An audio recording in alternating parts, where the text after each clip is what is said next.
আসসালামু আলাইকুম। আগেও একটা ভিডিওতে বলেছিলাম টুপিওয়ালারা কখনোই একসাথে হতে পারবে না, কারণ এদের মধ্যে প্রচুর হিংসা এবং অতিরিক্ত টাইপের ইন্ডিয়ান চুলপাকনা।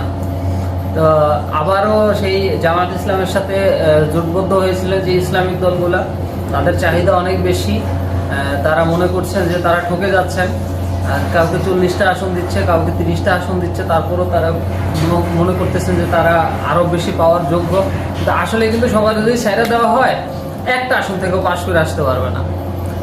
আমরা অনেক সময় গণমাধ্যমে বা বিভিন্নভাবে শুনতাম যে জাতীয় পার্টি জাতীয় বেইমান বা লিয়াজু করে চলে, এর সাথে যায় ওর সাথে। সবচেয়ে বড় লিয়াজু টাইপ হচ্ছে এই যে ধরেন আপনি হেফাজত, এই যে খেলাফত মজলিস বলেন, আপনি বলেন এই যে কি বলে চরমোনাই পীর, এরা আজীবনই এই লিয়াজু করে আসছে।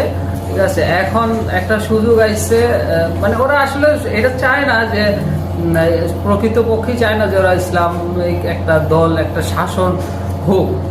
এরা সবসময় ওই এর সাথে ওর সাথে লিয়াজু করে আসছে। আর এরা হচ্ছে অতিরিক্ত টাইপের ইন্ডিয়ান চুলপাকনা। আরেকটা আলোচনা করতে চাই নির্বাচনের বিষয়ে। পোস্টাল ব্যালট নিয়ে খুব আলোচনা হচ্ছে। ধানের শীষের কেন মাঝখানে পড়লো, ধানের শীষ কেন উপরে গেল না? আরে ভাই, এটা একটা সাধারণ একটা কমন সেন্স। পোস্টাল ব্যালটে যে সিরিয়ালটা মেনটেন করা হয়েছে সেটা হচ্ছে বাংলা বর্ণমালা অনুযায়ী সিরিয়াল মেনটেন করা হয়েছে। এখানে বিএনপির ধানের শীষ যদি অ আ দিয়ে শুরু হইতো, তাইলে আগে থাকতো, ফার্স্টে থাকতো, প্রথমে থাকতো।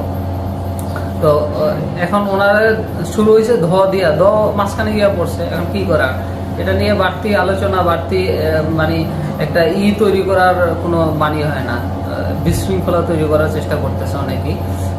এটা সরকারের মানে পক্ষপাতিত্ব এই ধরনের বলতেছে। তাহলে আপনারা বলেন যে কিভাবে সাজাইতো? মানে অ আর সারা এবিসিডি দিয়ে সাজাইলেও কি আপনারা সামনে আসতে পারতেন? একটু বিবেচনা করে দেখবেন। ধন্যবাদ সবাইকে।